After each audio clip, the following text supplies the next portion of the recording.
All right.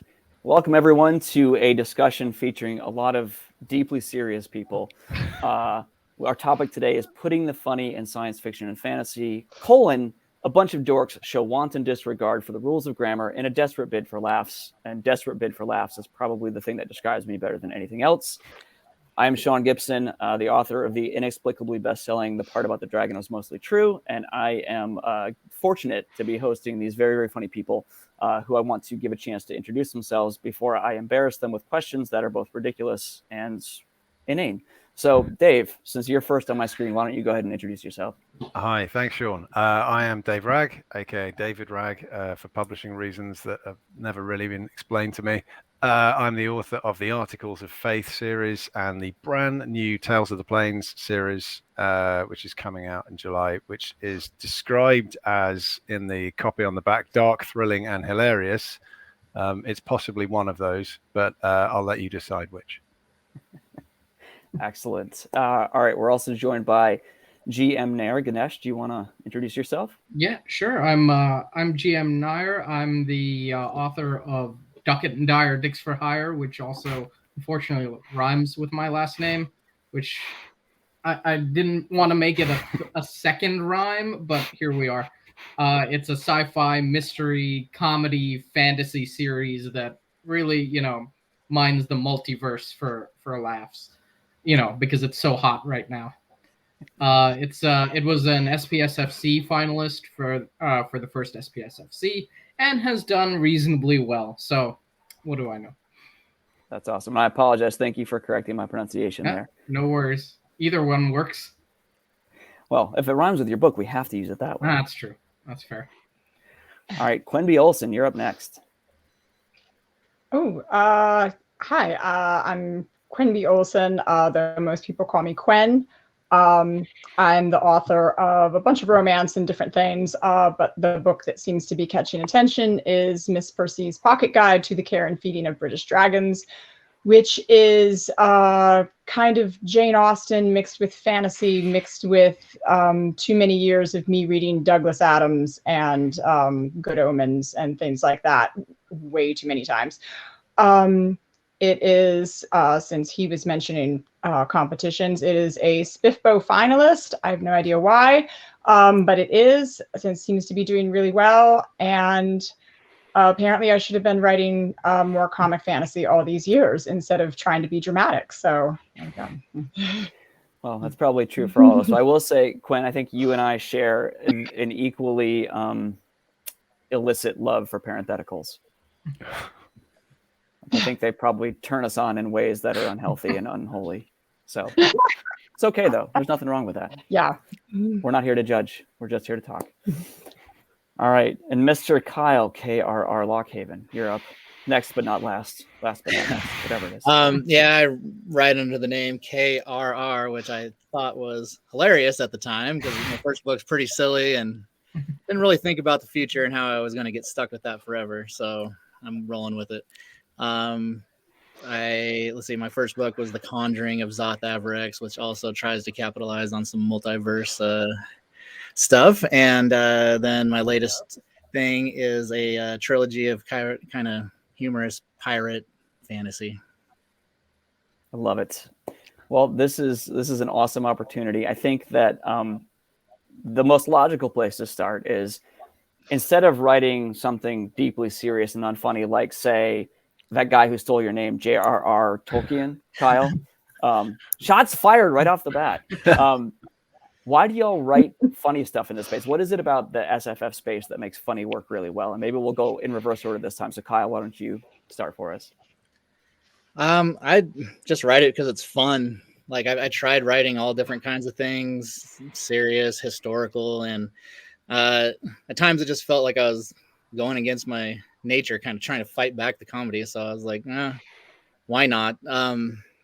Like, people should write whatever they want, and that seemed to be what I gravitated towards. Was that really a reflection of what you liked to read? Like, was there a lot of funny in the books that you read generally, or was it more sort of an expression of your own just sense of humor coming out in your writing?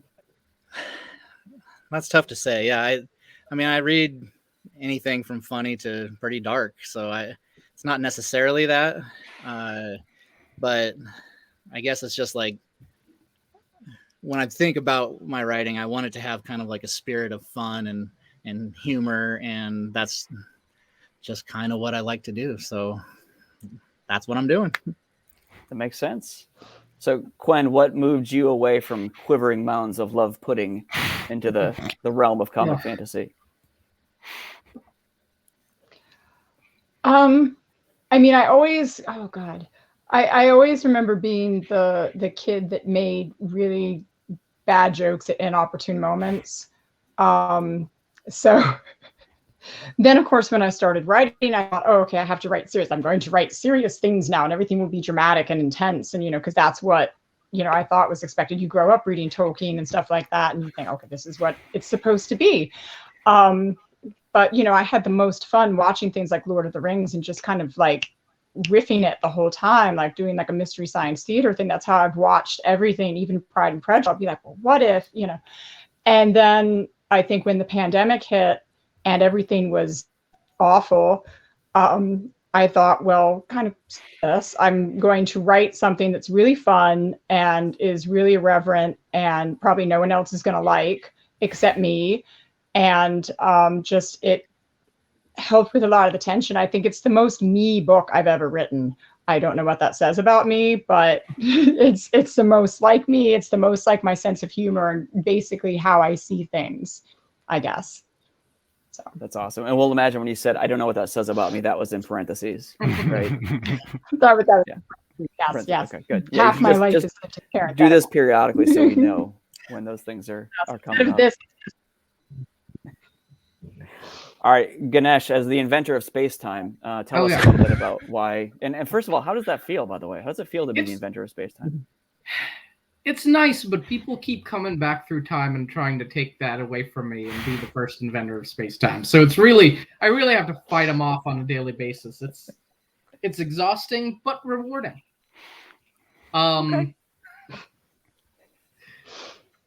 But to your actual question. No, that was also an actual question, to be fair. I really did want to know. But yes, what drew you to this space to express your sense of humor? Well, I actually really do want to write some deeply serious and unfunny sci-fi. I've had a lot of, big ideas for those for, at this point, decades, which is showing my age. But I have a lot of ideas for those, but I never thought I was a good enough writer to, actually put do those ideas justice. So I decided, you know what? Why don't I start with something I know how to write, and that's comedy. I have a sketch comedy background. I've watched a lot of TV. So there's a lot of comedy in my DNA, and it compels me to write some humor. So I thought, okay, let me start off with something funny, practice learning to write a book with something that I'm comfortable with. And maybe if I start off with a comedy book, critics and, the audience will go a lot easier on me because, it's a funny book. But that's clearly not the case. So I'm a large moron. You're not that big. Okay, I'm a 5'7" moron. But that's interesting the way you describe that, because I think all of you probably take for granted that writing funny is easy. It's a little bit like the Academy, right? Like, we're not going to get funny movies awards. That's easy. That's for unserious people. But it's really hard to write funny stuff, right? It's just as hard to write funny as it is to write serious. So I think it makes sense to lean into that. But I don't want to take away from the fact that all of you are incredibly gifted writers who write really funny things, and that's really hard to do. No, I don't. I never thought writing funny was super easy. It's something that comes naturally a little bit to me, but it's still difficult. But I just hoped people would go easier on a humor book than a serious book. Yeah, to your point on that, I was the same way. I felt like if I'm writing something serious, it absolutely has to be good. And if I'm writing something funny and I'm making myself laugh, there's a chance it'll make somebody else laugh. And so I definitely get your point on that. That's interesting, because my inclinations originally were sort of the opposite way around. I was looking at writing true comedy, like actual proper humor with a capital H and a U, and I thought, you mean just one U, right? Not two U's. 2 U's or not 2 U's. That is hard. Like writing proper scripted, like joke comedy that still works as a story is genuinely one of the hardest things out there, especially, if you're going to try and make as many people laugh as possible. The route I took then was writing what's essentially a normal fantasy story and just having people say outrageous things most of the way through it. But the narrative itself is not funny. It's not funny books. I don't write comedy books. I write books that happen to have jokes in them. You try and sneak them in because that's easier than writing proper comedy. Like when you set out to write comic fantasy, that's something I don't think I can do. Oh, I feel the exact opposite. I feel like writing stuff that's funny and doesn't necessarily take itself seriously all the way through is a lot easier for me, because if I'm not taking myself seriously, I can have a lot of fun. Interesting. And words just flow. So that brings up a really great topic of discussion. Is how do you find that balance that works for you? Because I think all of your stuff has a very different balance of what we'd call, humor and plot, action, excitement, seriousness, whatever it might be. Yep. Stabbing. So how do you strike that balance? So Dave, you kind of talked about, I think it sounds like dialogue is kind of your main vehicle for humor. Yeah, it is. I mean, it's essentially, it comes from the characters. Like I'm inherently a fundamentally silly person. I'm ridiculous in any number of metrics that you care to measure. So I just can't do things that are serious. However, what I can do is subvert things. And I can't help it. Basically, I get into a lot of trouble at my day job for this. Remaining po-faced and humorless is something I'm physically incapable of doing. So it was inevitable that I was going to write something that would be funny, because I wouldn't enjoy it if it wasn't funny. But as I said, writing proper comedy, that looked like an awful lot of work for something which would be dangerously subjective by the end of it. I've read good comic fantasy, but I've also read weak comic fantasy. And Dave, you don't have to compliment my books like that. It's okay. It's sort of at least the upper bounds of mediocre. They're really out there. I am kidding. But the end result was I couldn't write something, as I said, that was just inherently detached from reality. Like my brain wouldn't do it. I'd need to keep stopping to work out how things work. Like, oh, there are dragons in this bit and there are no dragons over. Well, how is that going to affect the economy? And it's very difficult to write comic fantasy if you're continually bogged down in the inner workings of things. So I aimed lower, and the end result is I still have characters that make jokes, because that's what human beings do. And some people are funnier than others, and some people are funny deliberately, and some people are funny without meaning to be. And I find that smashing them together in a series of increasingly unpleasant encounters tends to generate humor while also remaining readable, I hope, and engaging and all the rest of it, without the whole thing just evolving into a series of knob jokes. I love that. That's a really interesting take. And that gets at the question of what's funny, right? What does funny mean? Do you have to have that contrast with, here's sort of the established baseline of normal that we all understand, and so in that circumstance, this sort of behavior is funny?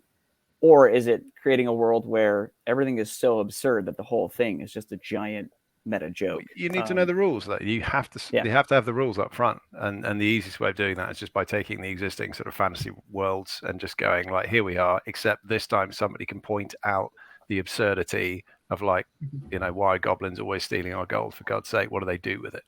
It's not like they're smelting. Or are they? Yeah, I don't actually have any goblins in my stuff either. Again, in that, what's the most subversive way of writing fantasy? No magic, no mythical creatures, nothing. Just a load of humans sitting around they could be in a shopping center. Ooh, fantasy. Yeah, like I say, I tend to subvert things I shouldn't. That sounds like historical fiction to me, Dave. You're off the panel. Thank you for having me. What do the rest of you think about that? That was a really interesting take, and I appreciate that. That sense of I need to create a very sort of real reality, which is redundant. before I start then riffing on that and taking from that to create the humor. But I know that the rest of you take a different approach. Don't all talk at once, please. It's very confusing when that happens. Yeah. I never want to be the first person to speak because I always think, I'm going to say something stupid and then someone's going to come up with some great answer and be like, well, I look like a moron. Thanks. But then we forget what you said. Because don't worry, I'm not going to come up with anything good. We're all here to say something stupid. Exactly. Look who you're on the panel with. I mean, I think what's interesting is there's the whole question of, how are we approaching this and things like that. And for me, the way I write and everything is unfortunately very by the seat of my pants. I don't really think about it that much. I think with the comedy that I tend to write, it seems to be basically taking a situation that is awkward, like with Miss Percy, it's Jane Austen, but with a dragon, magic, with fantasy, and it's pointing out how weird that would be and how would you react. Would they all be very serious and, oh, let's get my fainting couch, and oh, I'm going, no, it's like, this is really cracked out and weird. Why is there a dragon here and why is it behaving this way? And great, there's a witch over there, that's fantastic, what the heck, we're supposed to be in a ballroom, and where's Mr. Darcy? So it's that kind of level of taking something that we've always treated, those BBC type miniseries that are always very serious and dramatic and romantic, and just kind of throwing a wrench in there. And what happens if we just kind of come off their axis a little bit? Because in our own lives, all we need is one little thing to kind of knock us over, and suddenly everything becomes absurd and out there. And so I like taking that, something that we know is being serious and very level, and then just tipping it, just shoving it off that little edge there, seeing what happens. So I guess that's the most I think about it when I think about how am I going to approach making this humorous and giving it that bend. Yeah, I do something similar. Yeah.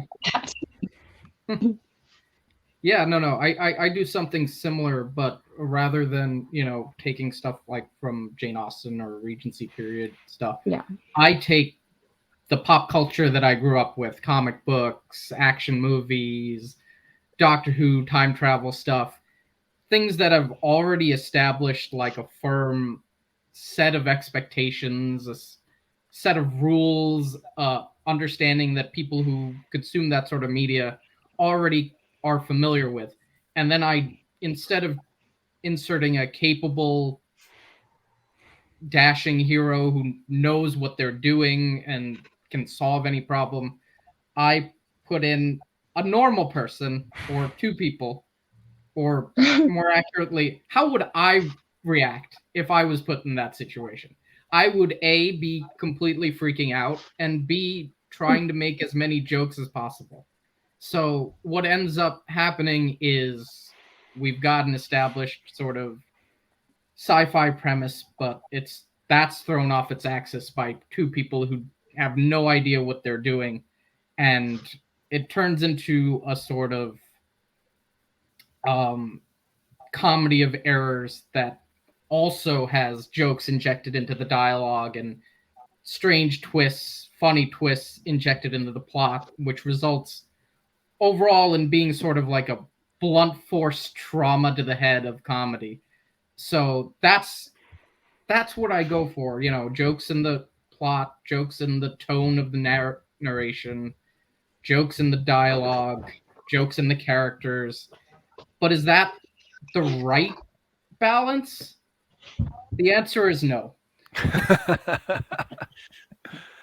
It's interesting though that you mentioned that, like, you're essentially subverting things based on clear expectations. I think Quen was making the same point, really. Like, you need to have a solid set of rules and systems or familiarity in order for people to understand things are being subverted. Like, you can't subvert something that's completely unfamiliar. But I mean, that gets to like the core of why do we laugh at things? Like, we laugh at unexpected twists, right? We laugh at things that don't go the way we thought they would. And that's why the rule of three is so important in comedy. Like, establish something, reinforce it, and then subvert it. And if you can jump straight to 3 because you're working with pre-existing mechanics, so much the easier. I prefer the rule of 5. It's kind of funny. It's funnier. It's really funny. It's not funny at all. Yeah. And then it's really funny. That's the sort of the Austin Powers thing. Keep doing it until it's not funny anymore, and then keep doing it. It'll circle back around. Yeah. Yeah, it's funny when you kill things the 10th time. But that's interesting how we're all talking about sort of using different. It's all reality, right? But it's not necessarily reality, right? Like, so Ganesh, you're talking about sort of the established milieu of pop culture that we all sort of grew up with. That is an established reality for people because it's so pervasive in our world.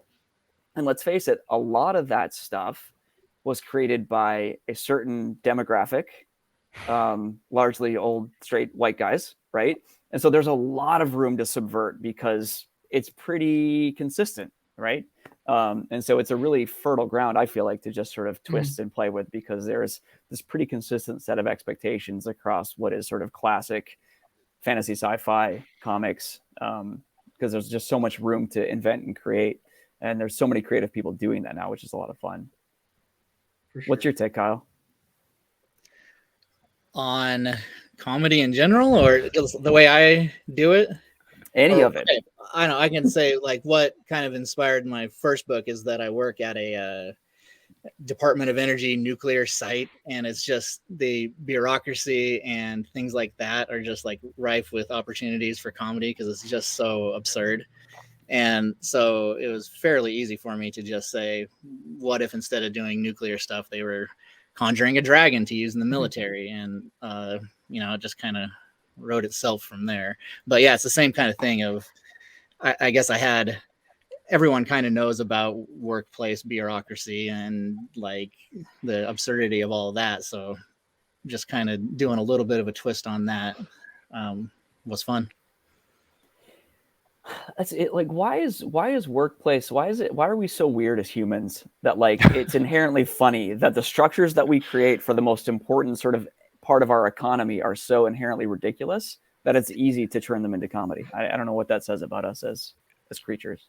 It's fascinating though to see the sort of those same dynamics transplanted into new areas. Like Carl was saying, imagine all of this nonsense except conjuring dragons. And it took me a while to realize it, but my first book, which is essentially about a band of mercenaries traversing a fantasy landscape and everything going wrong along the way, was essentially inspired by my work as a freelancer, where I'm working with a load of other freelancers, none of whom has any job security or real hope. And everything keeps going wrong. And that same kind of the dynamics, the interpersonal dynamics, their attitude to work, their attitude to sort of long-term planning, like it's all there, except they're talking about, swords and quests and all the rest of it. But it was essentially the same attitudes of the people I was working with a lot of the same sort of workplace humor, who's the butt of the jokes, who's the bully, who's the person that everyone wants to avoid, that kind of thing. Yeah, but with swords. Yeah. I think the workplace structure we created is so bland and sort of predictable that any sort of spin on it or criticism of it is bound to like elicit a lot of humor. I know in the Duckett and Dyer sequel, it centers around, a big corporation that Michael works for that nobody knows what they do. And he ends up being the first and only person ever fired from that company because it turns out that it's actually just a cult. It's a death cult. And he's the only person who never really bought into any of their company culture. So do they have a company song? They don't, but they do have several chants. I don't know if that counts as a song. Is their slogan, "We put the cult in company culture"? Because it needs to be. It's not that obvious. Okay, darn it. I want to go back to Dave. I want to call out the fact that you said nobody had any hope. Thank you for bringing this to like the most bleak possible statement you could make in a panel about comedy. So thanks for that. That's nice. Well, it's the sort of the lack of job security for mercenaries in the cold 13th century, like Eurasian continent analog that I put them on. It's a growth market, though. There's always a need for new talent. Absolutely. Yeah. On account of lifespans being so short. That's right. That's right. All right. Well, let's shift gears and get really serious for a second. I would really love to know if you were a cookie or a biscuit, Dave, for you. Thank you. What kind of cookie or biscuit would you be? Is that to me first? Why don't we start with you? Because I think you're the Okay. only one who's going to pick a kind of biscuit. If you will. Yeah. No, I'm going for the hobnob. Oh, that's a strong choice. And why? Yeah. It's crumbly and I don't like it very much. Enough said. Beautiful. Beautiful. All right. Who's going to top that? Thin Mint. Is that a commentary on your waistline or? No, I can just eat like several sleeves of them and I'm only mildly diabetic. Beautiful. Hobnobs and Thin Mints. What else are we eating? I would be a no-bake coconut cookie. I don't know why you told me there would be no follow-up questions. You said there would be no follow-up questions. Good day, sir. Okay, well, thank you for that. We will just ponder. We'll just imagine why you would be a no-bake coconut cookie. I can think of a few reasons. I would call you half-baked, but there you go. Yeah. Gwen, you look like you're stressing about this question. Oh God. Okay. I don't know. This might be solely an American thing, so apologies in advance. I remember going to like the older style grocery stores, ones like when each town would have a grocery store, and they would have these cookie sections that were these Voortman cookies, and they came in like these little plastic cases. You would lift the door and like pick out which cookies you want, and they all look like they were different flavors. Like so I see some nodding. Okay. And they all look like they were different flavors. Some would have like some kind of sugar crystals. Some would be brown. Some would be white. Some would look like little seashells and things. But no matter which ones you chose, they all tasted the same. So like you could get like, oh, get one of every kind. No, they all tasted the same. They all tasted like 1970s sadness. Okay, that was how they all tasted. These are the grocery stores where like the older people in your town went to, and everyone smoked, and so everything just had this kind of patina of age. And at the end cap of the aisle, you'd have these Voortman cookies that you could get, and that's the kind of cookie I would be. I would be a cookie that tastes the same no matter what it looks like, and it just takes me back in time. It's just this comforting childhood memory of this tasteless cookie. A comforting childhood sadness in this case. Yeah. Familiar sadness. Familiar sadness. No follow-up questions. That's why it works. Okay. Fair enough. Well, I'll respect the cookie in this instance. Well, that's an interesting choice. I think that says a lot about each of you. So thank you for sharing that deeply personal perspective on your own flavoring.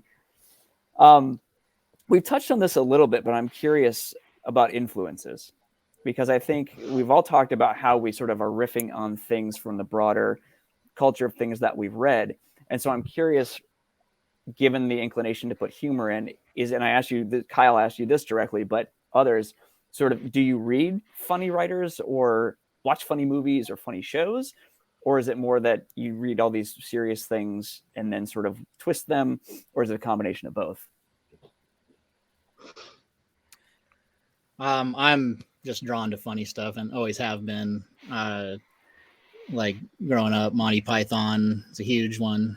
And as I got a little bit older, I started reading Kurt Vonnegut quite a bit, and he's kind of very subversively funny. And you mentioned something earlier about kind of the absurdity of it all. Or is that what we find funny? And that's kind of the take that he took. And just remember my teenage mind was kind of blown away by the way that he was able to kind of take pretty heavy topics and make light of them. And so I liked that. Vonnegut's fantastic. I remember he spoke my senior year when I was in college. He came to our school and spoke. And at the end of his speech, he asked everyone to turn to their neighbor and tell them one thing that was really important to them. And everyone did that. And while we were all doing that, he just stepped off the stage. So that there was no sort of ending applause. He just disappeared. It was really cool. It was really cool the way he did that. So I like that. But yeah, Vonnegut's a great, like, he's one that, like, that's hard. That's hard humor to do, right? He was a master. Yeah. Really, really good. What about the rest of you? I'm waiting for someone else to talk. Otherwise I worry about monopolizing. Same. Quen, it's on you. That was very eloquent. Thank you. Nailed it. Gotten one.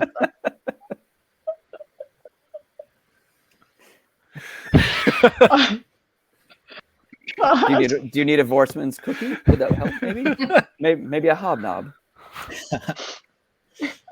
They're crumbly and disgusting. Oh God.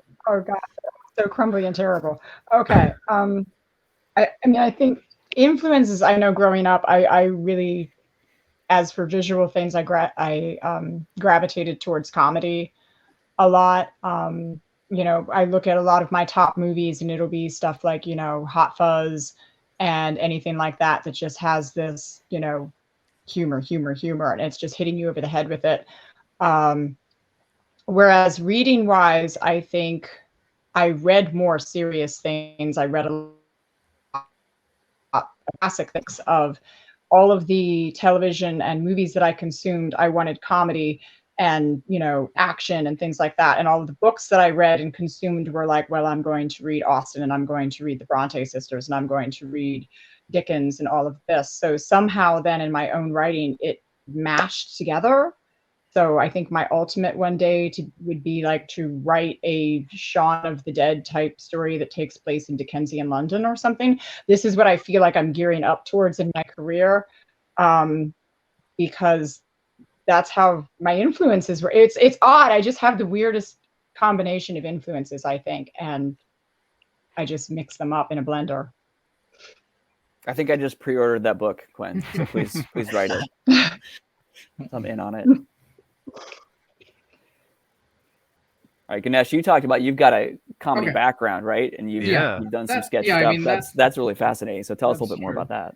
I mean, starting like when I was growing up, you know, before a lot of self-publishing, the only sci-fi or fantasy humor I could find was Douglas Adams and Terry Pratchett. So obviously those guys are huge key, you know, literary inspirations of mine. But everything else that influences my comedy comes straight from like television. So it's first 10 seasons of The Simpsons, which I can quote verbatim, Mel Brooks movies, Mystery Science Theater 3000, Saturday Night Live, Conan O'Brien, Arrested Development, all that kind of stuff.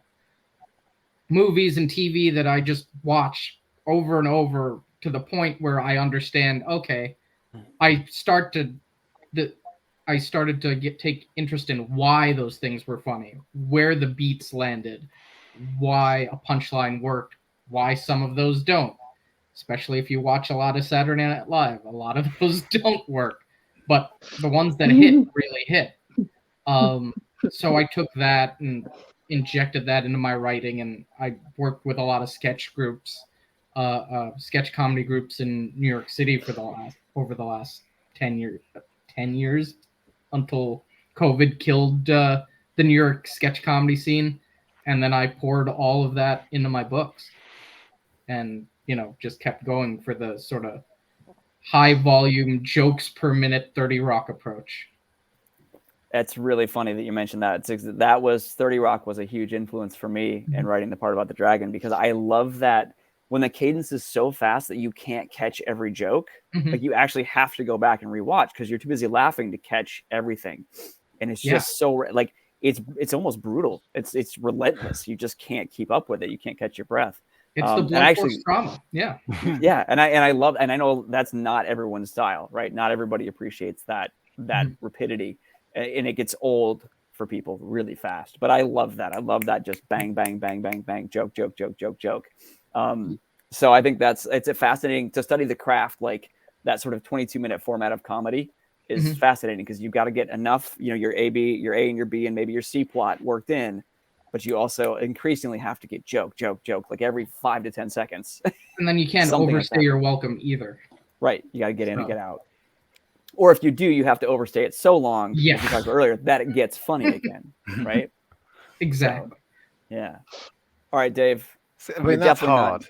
Yeah, that's genuinely like to come up with that many jokes and stack them. Well, I know that I saw someone talking about Naked Gun a while ago and saying how like there were so many jokes queued one on top of the other that even if some of them weren't that good, there was another one right off the back of it. So you were even halfway through going, I didn't think, oh, that's funny, like, and it's gone. You don't even know anymore.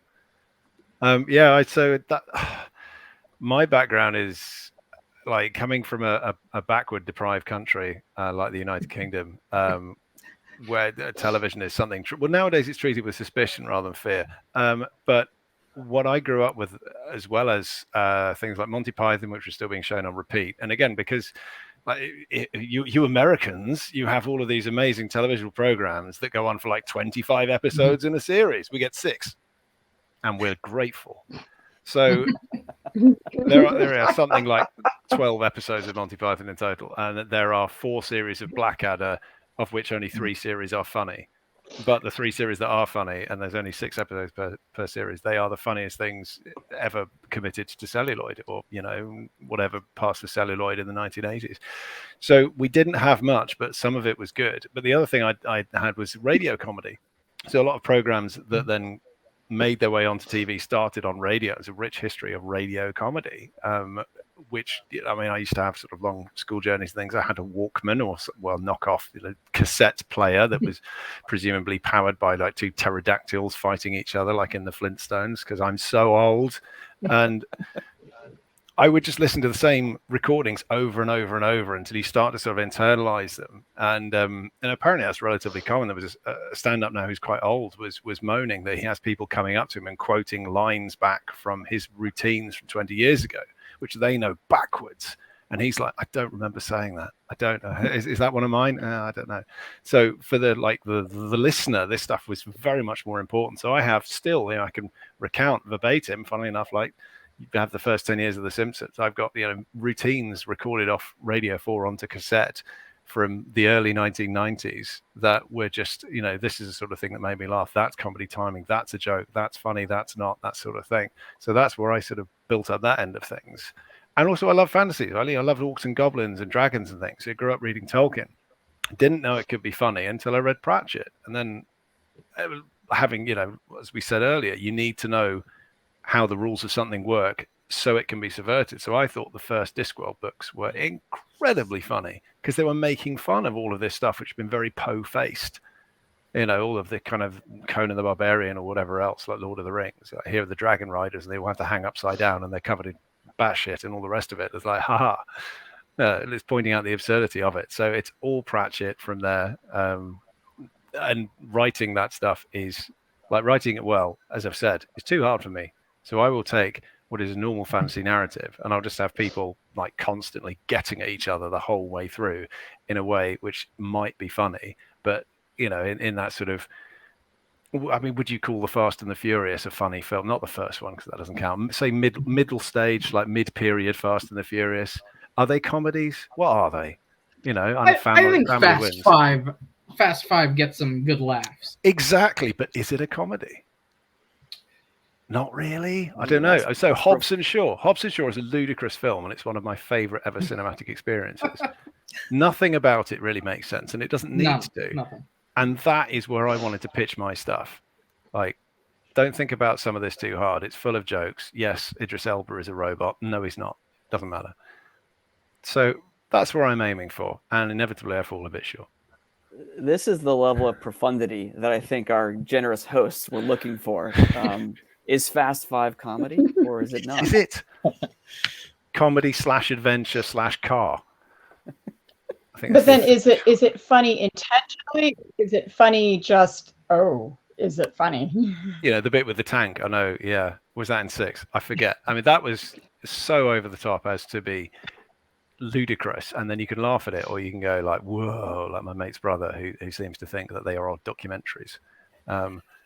They're not. In 9 they go to space. He hits his head a lot. At that point, they know that's got to be a joke. Yeah. It's gotten so self-referential that it becomes sort of a comedy. Yeah. But it's, I mean, compared to, say, the clear-cut stuff of the 80s, like Police Academy, you knew what that was, for better or worse. Well, Dave, I did have... Gag and lip. I spent a semester in Aberdeen in undergrad, and one of the guys there asked me if RoboCop was how Detroit is. And I said, yes, of course. It is. It is actually exactly how Detroit is. I did some poor planning, and this has drained my computers. I got to go get a charger and maybe an extension cord to get into the closet. So I'll be right back. Good luck. Excellent. We'll just soft shoe for a minute. Yeah, it's fascinating. I was thinking, Dave, as you were talking about how much influences can sort of creep in sort of unwittingly. And for me, that was Monty Python. I watched a lot of Monty Python as a kid, and then I didn't watch it for a while. And then shortly after I finished the part about the dragon, I watched Holy Grail.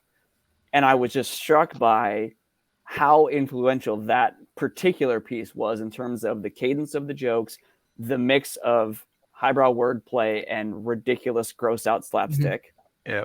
Right. And I was just like, wow, that really just seeped into me and became a part of my comedic timing mechanism, which was great. But it was just, I hadn't realized to that degree until I watched it again. And I was like, oh, wow, that's really how I think of, this is what I think of funny is. This is funny to me.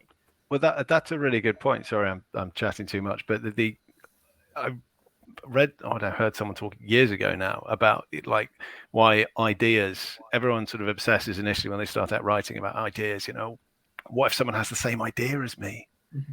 And it takes a while for you to get your head around the fact that ideas are cheap. It's actually getting the thing written that matters. But crucially, you can give two different people, exactly the same brief, exactly the same plot summary, and they will still write completely different books, because you will write the way that your brain or your soul feels it should be written. Like, it should work like this.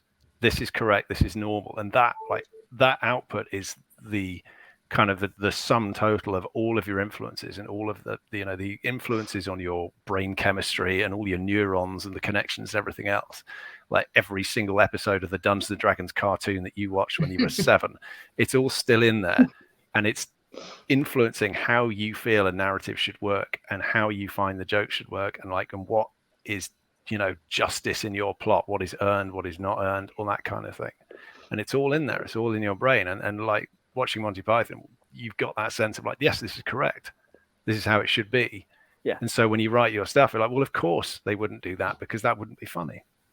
All right, I think we all need a single line prompt now, and we all need to write a short story and see what happens. Mine won't be funny. I'm gonna. And then his dog died tragically. Yeah. Yeah. So no, I think that's a really great point. I was thinking as we were talking about how we're referencing these sort of visual or audio oral AURAL mediums, where you can use inflection and expression and body language for humor, which we all can't do obviously in writing. So it feels harder in a way to convey that humor on the page when you don't have those visual or sound cues. How do you sort of take the language or the comedic experience of some sort of performance and try to get that vibe into your writing for those of you that use that as an influence? I think the hardest thing to do is, and probably something that's the most crucial to the kind of comedy that I write, is timing. So the jokes, either in dialogue form or in the narrative form, need to land a certain way. And if you're speaking, you can control the dialogue. You can control the timing. If you're on TV, clearly you can control the timing and the delivery. But on the page, everybody's going to be reading it in a completely different way in their own head. So I try to craft my sentences and my narration, my dialogue, to subtly sort of manipulate the pace of how someone's reading it. So if I want a pause to be somewhere, that's where I put the he said or the she said or a description. So then the next line you hit with the punchline, so you get the pause in there, but you're not actually pausing. Does it work? I don't know. But that's what I try to do anyway, because otherwise, writing my style of comedy, it's very much meant probably for a TV screen or a movie screen, but writing a book and getting it out there is a lot easier. So I had to figure out a way to make that work. Yeah, I certainly feel that. When I took a screenwriting class one time, the professor, in reviewing my final project, said, "You've written an excellent play." Because nothing happened. It was just people talking. so I feel that. Yeah, you know, it's all about the dialogue. But I love that trick of how do you use your dialogue tags in a way to sort of insert that pause without saying, "He paused, looked pensive, and then dropped the punchline." Right? That's a really interesting tactic. Word choice is incredibly important as well. Sorry, Gwen. And so, no, it's okay. I was going to jump in and say, basically, that's exactly what I do, because when I'm coming up on a joke or something that I think, okay, I think it will be funny, whether it is or not, in my head it's funny. And I have that timing. If there's physical comedy that I'm trying to write, I have to see that timing in my head. I have to visualize it and then go, okay, they say this thing, they do this thing, there needs to be that moment before the punchline hits, so then I have to describe this thing over here, or quick have this little dialogue tag, and and then ba-dum-bum, then it hits. So there's all of that crafting to take what I'm seeing in my head and then put it on the page in the same increments of time that I'm thinking it visually. So it is kind of a pain in the butt to do that, to make sure that I'm getting the timing. Okay, he hits him with the log. No, not quite yet. I have to add a few more things. Okay, now he can hit him with the log. You know, and it has to go like that. The way I write, I described it once. I used to teach dance and I trained to be a ballet dancer. So a lot of the things that I see, in my head, there's kind of a musical cadence to it. And there's a choreography feel, so it has to have this kind of type of thing. And I have that with writing, and then with comedy, that it has to be this leads to this, leads to this, leads to this, And I know when I've hit the timing of something right, when it has that kind of musical choreographed feel, if that makes sense. So that's how I have to approach it. It's like I'm doing a dance, like I'm writing a dance. That makes total sense. And I say this as somebody who's functionally tone deaf. My enthusiasm for karaoke far outstrips my talent. But that comparison to music was where my head was going when you started talking, because there is a rhythm to comedy. There is a rhythm to funny. And if you get the rhythm wrong, and it can be different, right? Just like there's 80 million different kinds of music, you can have different rhythms to the comedy, but the rhythm has to be consistent, or else you're going to throw the beat off and someone's not going to follow. And the choreographing thing is an interesting comparison too, because so often you think about fight scenes in books as being choreographed, right? So that's an interesting way to think of the comedy as choreographed as well. I was going to say about Quinn's writing, that's something I'm very envious of, is that the narration itself is like David was saying earlier, like his comedy he finds in the dialogue and stuff. That's kind of where I find mine too. But her narration with like the parentheticals, like you were saying, and just the fourth wall breaking, and I wish I could do that more, because it seems like a good place for comedy, and you do it really well. That's kind of making the narrator a character in their own right, isn't it? Where they've got an outlook, they've got their own point of view, and you are going to get that as you're going through the book. I mean, it's weird sort of going back and reading early Pratchett now, because he uses the third person omniscient narrator, and nowadays you don't get writing like that in such quantities. You don't get the sort of the head hopping where switching between, you know, three different sentences has got the outlook for three different characters who are all in the same room together, and you're hopping between one and the other within the context of a scene. Like, people don't write like that anymore, or that's not true. Of course they do, but generally in certainly a lot of SFF, you're now in sort of that close third where you will follow for a scene or a chapter. And I've seen in a lot of recent books they even put who's the point of view character for this chapter, this next sequence, at the start, so there's no doubt about it. You know, you don't even have to guess, you're going to be told whose point of view you're getting.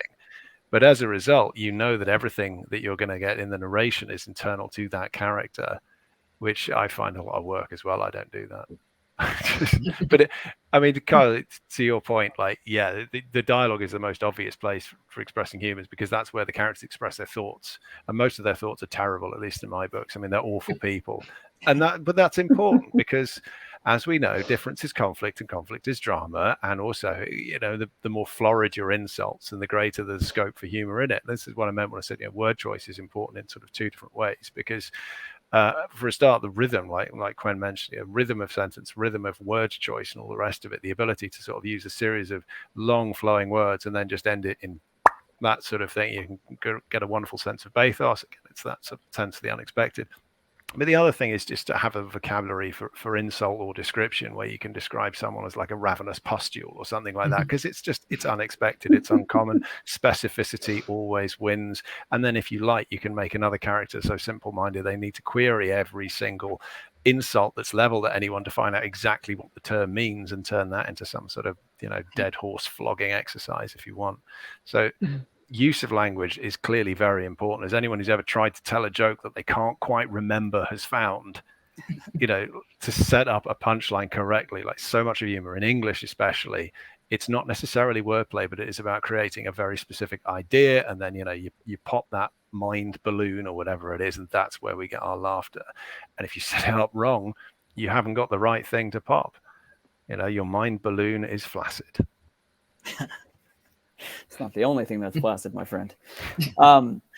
So it's interesting, because I know sometimes it can be hard because you all clearly think about craft a lot, right? You're thinking about these techniques. Sometimes, I certainly pretend to. You're very good at pretending. But sometimes you can go down a rabbit hole, right? And you sort of start writing for the people who will get that. And then you realize maybe that's not going to hit with a general audience. I have a scene where it is sort of it's like the Aristocrats, right? It's like everyone's trying to describe the smell in the worst possible way, and they just keep escalating the description. And it doesn't move the plot forward. It's just them trying to sort of outdo each other in their horrible description of the smell. It's for the recurring gag in Anchorman, isn't it? With the awful cologne. Sex Panther. Yes, yeah. That's it. Yeah. And so it's like, that's so much fun to do, but then you realize a lot of readers might look at that and go, okay, dude, all right, stop. You're done. That's enough. I know it's not funny anymore, but it's funny for me. Yeah. Which sometimes you just got to write jokes for daddy. Yeah. Yeah. One for you. There are one several of jokes, several jokes in my books that are just for daddy, and that's okay. I like to put in lines from Bad Boys and things. I just like to sneak those into books for my own satisfaction. And I mean, this is what editors are for, ultimately. It's the editors who are the first line of defense between you and your own worst impulses. And they are the ones who are going to flag a thing, as I have found many a time, with just that comment, no. And they're not always unjustified. Yeah, that's fair. That's fair. We do rely on editors for a lot, don't we? I suspect us as a group collectively more than most people do. Yeah, I've seen. Is this supposed to be a joke? Or yeah, it was. They can be so cutting, can't they? Is that supposed to be funny? Yeah. What's funny is my kids say that to me all the time too. So it's not just in my writing. They grow up so fast. Okay, so this is going to be a tough question. I'm gonna spin your brains around a little bit here. Who would play you in the TV adaptation of the movie version of your writing career? Let's think about this, right? Because it's you're looking for like the low rent equivalent of the Hollywood megastar. Exactly. Who's going to play you in the TV adaptation of the movie version of your writing career? It was very meta. I got one. I can cheat on this one already, because David Walters, who's not currently in the panel but is never far away, who's already told me the answer to this on multiple occasions, and it's Stephen Merchant, who you may know from the British Office and many other things, because he and I are quite similar in height and build, as Mr. Walters would have you believe. Total absence of categorical proof. But he has a Bristol accent, so I'd have to talk like this the old time. Okay, but question: Have you and he ever been in the same room together at the same time? I don't think there's any need to delve into that, and I don't think anything would be served by looking for proof one way or another. He wears glasses, I do not. I don't think we need to take that any further. We're clearly okay, different. Clark Kent. Okay, Yeah. well done. Very convincing. I like your spit curl too. All right, well that's a strong answer, albeit you cheated a little bit because somebody else came up with it. But. That's right, but I mean that's how I get away with everything. All right, Kyle, I think you said you had an answer for that. Yeah, I was gonna say Keanu Reeves, but only when he's doing his character from Bill and Ted, just like a lot of whoas and stuff like that. That's all that's really needed. I feel like Keanu would be in the feature and Joey Lawrence would be the TV adaptation. Whoa, right? It's a different kind of whoa, but yeah, exactly. Okay, but have you ever seen Keanu's lines from the original Matrix in isolation? There was a webpage, God knows, years ago, that just listed out Neo's lines from the first Matrix film, and you read those on their own, and it just shows you that Keanu was the most perfect casting for it, because it is literally him going, "What? No, why? Who? What? Yeah. Why?" It's brilliant. A man permanently confused. And that's me. Yeah. Well, let's just say Keanu Reeves is a lovely human being. We don't want to bag on treasure. Keanu. International treasure. Yeah, international treasure. That guy gave the best response ever on Colbert when he said, "What happens when people die, Keanu Reeves?" And he paused and he said, "The ones that we love will miss us." And I thought that was just deeply profound and beautiful. Aww. Right? So for that alone, I love Keanu Reeves. That was a bit of humanity that made me, I might have cried a little bit. That and Point Break, yeah. Well, Point Break makes me cry for different reasons. Mostly because I'm an FBI agent. Anyways. All right. So we just bought you some time, Quinn and Ganesh. What are your answers? Oh, for me, it's Aziz Ansari, and you all know it. So. Oh, no. You don't even need to ask me this question. He wishes he was as funny as you. He does wish. All right, Quinn, you got a lot to live up to. These are some pretty quality answers. Okay.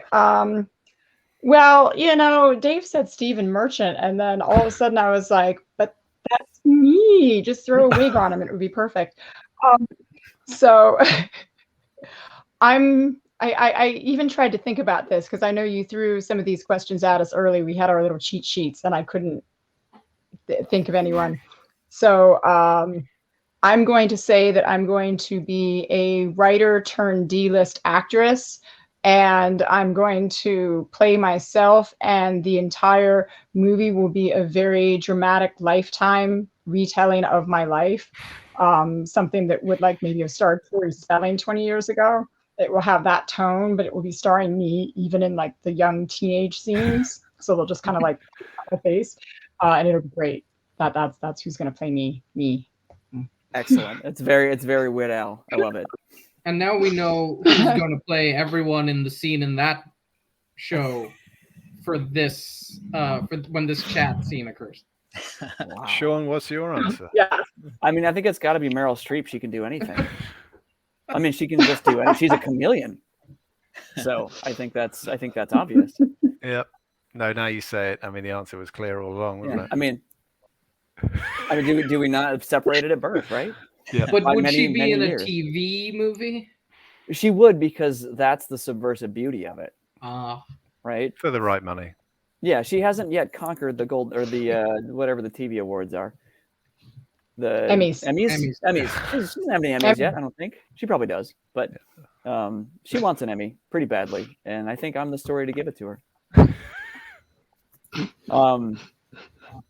I'm sorry, we just really insulted Meryl Streep, and I feel bad about that. But we're gonna move on. That's okay. She'll get over it. Maybe. It's gonna take some time, I think. So the only other question I wanted to ask, which was along very serious, similar lines, was how many boys could a bag boy bag if a bag boy could bag boys? 4. I think 6. Beautiful. Oh, we have some disagreement. Yeah. Discuss. No. How good is the bag boy? Well, that's up to you. I mean, let's assume it's an average bag boy. A replacement level bag boy. African or European? Oh no, that's swallows. Paper or plastic bags? Well, let's be environmentally Do you friendly have and to call it paper. pay the paper bags? Sorry, say that again, Quinn. Do you have to pay a nickel for the paper bags? Our grocery store charges you a nickel for the paper bags. Interesting. Am I might bringing my affect own the bags? Plastic bags. They So let's banned plastic bags, pay a nickel for the papers. Interesting. That seems counterproductive. Bigger. Yeah. True, but the plastic So it might destroys the earth, so there's the tax on that. Yeah. No, Okay, you're now, not how allowed to big have are any the plastic. boys that he's bagging? How big are the boys? Was that your question? How big are the boys that the bag boy is bagging? Well, I think the average size boy for this scenario would probably be about 4'10". Okay. That's pretty using large. using the non-metric system, because that's the only proper system. I mean, this is all logical and consistent.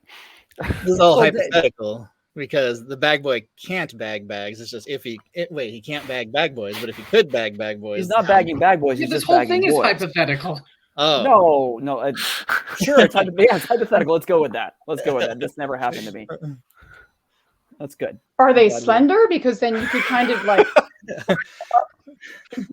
I think that we have to assume a mix of body types, just like any sort of situation in life. Oh God. People are all different. There's too many variables to Okay. solve for. You're in an interview for Microsoft, and you get asked this question. How are you Paper, going to plastic, answer do it? they have a zipper top? I mean, we're talking about weight here. What grocery store bag has a zipper top? Where do you You shop? can bring your own. You bring zipper top bags to the Three grocery bags, store? reusable. I have like a big freezer bag, if I want to. There's ones that are like the freezer bags that are insulated and they have the little zipper top Yeah. thing. You use those, and they're the big ones. See, there's Y'all too don't- many variables. I'm I'm standing by 4. That's 4. That is short-sighted Yeah. and But what? And if we're talking Costco doesn't even bag your stuff, and you just have to Mm. grab some cardboard boxes and chuck but it they in. don't have bag boys. They don't have bag boys, so the question is That's irrelevant, They don't. right? So yeah, Yeah, but So- they do at least toss it in the cart. So I mean, I didn't say cart boys. I said bag boys. So, okay. Well, this seems like an appropriately serious note to go out on, but I think I would love for the folks at home to understand where they can find out more about all of you, because you're all geniuses and everyone should go read your books. So why don't you take a quick minute to tell folks where they can find you on the interspace webs? Dave? Hello, yes. I am at daveragg.com, my name with a www at the front and a .com at the end. I'm also on, well, barely on Twitter, sometimes on Mastodon, but the website's the most appropriate place. Excellent. Ganesh, where can we find you? You can check out my website at ds-df.com. It has stuff about my books, a bunch of short stories, and all other weird curios about me. But I've been hanging around on Twitter, and I'll probably be there until it plunges into a fiery hellscape, or more of a fiery hellscape. Not long now. But Wait, is something happening on Twitter? mm, Everything is Too fine. soon? Okay, good. But yeah, that's where I do most of my one-liners and most of my joking. So you can find me at Ganesh Nair, or you can, if you're feeling particularly generous, you could buy my books at wherever books are sold these days. But not quality books, just wherever books. No, are sold. just books. I'm not. Okay, good. Let's be real. All right, Quen, where can the people find you and your immense works? Honestly, the easiest thing to do is, because my name is quite unusual, you can just Google it and everything comes up, because I'm not sure there are any other Quenby Olsons in the world. But I'm mostly on Twitter. I'm hanging on, like Rose hanging on to that door in Titanic, not wanting to give up. So you can find me on Twitter. You can find me at quenbyolson.com. I dipped my toe into TikTok and things and hated it, so I'm not really there very much. But generally, yeah, you can type in Quenby Olson and I come up, because it's a very unusual name. So you can look for me that way if you're desperate. Okay. I think we all know what we need to do now. We need to create some fictitious Quenby Olsons to rise to the top of the search rankings. So This is gonna be a fun challenge. All right, Kyle, where can the folks find you? I have a website, K.R.R. Lockhaven.com, and I'm also still on Twitter at Kyles137. Where else? I'm on Facebook under some name or other. That's helpful. That's helpful. K.R.R. Lockhaven, I believe. And also I'm on TikTok, but not really on TikTok. All right. You can find me at SeanGibsonAuthor.com. That's got all my social stuff on there. I want to give a shout out to Bjørn Larssen, who was going to join us today, but was unable to make it. Bjørn is a wonderful, fantastic human being who writes very funny books. Why Odin Drinks is my personal favorite. So check out Bjørn as well. He's an amazing human being. And thank you all for making time today. It was awesome to get a chance to chat with you. I certainly learned a lot that I'm going to go steal to use in my own books, which is pretty exciting. So thank you again for making some time for us, and looking forward to your next works. Thank you. Sean. Thanks, Sean. Thank you. Bye, everyone. See you.